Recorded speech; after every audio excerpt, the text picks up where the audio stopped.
اور اب جدید تحقیق نے یہ بات ثابت کر دی ہے کہ جانور کا جو فیٹ ہے نا، جو اس کی چربی ہے، وہ پکانے سے خراب نہیں ہوتی، جبکہ یہ جو آئل جو ہم ڈبوں کا لے رہے ہیں، اسے جب ہم پکاتے ہیں تو یہ نقصان دہ، یہاں تک کہ زیتون کا تیل بھی پکانے سے سخت نقصان دہ بن جاتا ہے۔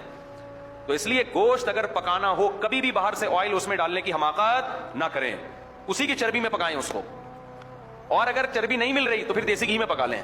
لیکن یہ جو کوکنگ آئل ڈال کے آپ گوشت پکا کے کھا رہے ہو، اپنی صحتوں کا بیڑا غرق کر رہے ہو، سمجھتے ہو؟ تو جانور کا فیٹ دیکھو، دمبے کے پیچھے اللہ میاں نے چربی لگا دی اتنی بڑی، وہ گھی کا ڈبہ لے کے ساری زندگی گھومتا رہتا ہے کہ جب میں کٹوں گا تو یہی اسی میں پکانا۔ اس ڈبے کو ہم صابن بنانے والی کمپنی کو دے دیتے ہیں، جو اصل کھانے کی چیز تھی، فل آف پروٹین، اس میں اتنی غذائیت، پیٹ کے لیے بھی اچھی ہوتی ہے وہ۔ آپ یہ کوکنگ آئل کھاؤ، پیٹ خراب ہوتا ہے، چربی سے پیٹ خراب نہیں ہوتا، یہ تجربہ ہے ہمارا۔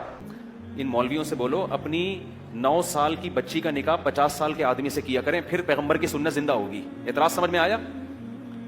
یہ جو کہتے ہیں نا جلد نکاحوں کی ترغیب، اس نے معاذ اللہ نقل کفر طنز کیا کہ تمہارے پیغمبر نے حضرت عائشہ سے نکاح کیا 6 سال میں، رخصتی ہوئی 9 سال میں، تو ان لوگوں سے بولو اپنی 9 سال کی بچیوں کا نکاح نا 50 سال کے آدمیوں سے کیا کرو، پھر ہم مانیں گے تم پیغمبر کی سنت پر عمل کر رہے ہو۔ اس کا جواب یہ ہے کہ اگر ہمیں کوئی 50 سال کے، ہم نبی کے دور میں ہوتے نا، اب تو نبوت کا دروازہ بند ہو گیا، کوئی سچا نبی ہو وہ 50 سال کا کیا 100 سال کا بھی ہوگا تو 9 سال کی بچی کا ہم فخر سے اس سے نکاح کریں گے، ہمیں اگر یقین ہوگا کہ یہ اللہ کے پیغمبر ہیں۔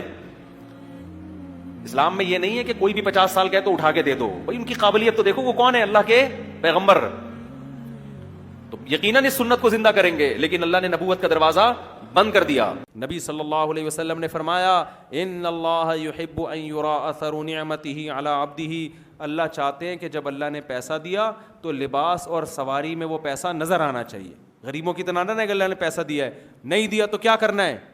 پھر بھی انجوائے کرنا ہے۔ 3 آدمی ایسے ہیں جن کی طرف اللہ قیامت میں رحمت کی نظر بھی اٹھا کے نہیں دیکھے گا، ان کے گناہوں کو معاف نہیں کرے گا، ان کے لیے دردناک عذاب ہے۔ 3 دفعہ آپ نے جملہ دہرایا تو حضرت ابو ذر غفاری بیٹھے ہوئے تھے، انہوں نے عرض کیا یا رسول اللہ یہ لوگ تو بالکل ہی برباد ہو گئے، تباہ ہو گئے، یہ کون لوگ ہیں؟ تو ان میں آپ نے ایک اس شخص کا نام ذکر کیا، فرمایا جو جھوٹی قسم اٹھا کے اپنا مال بیچتا ہے۔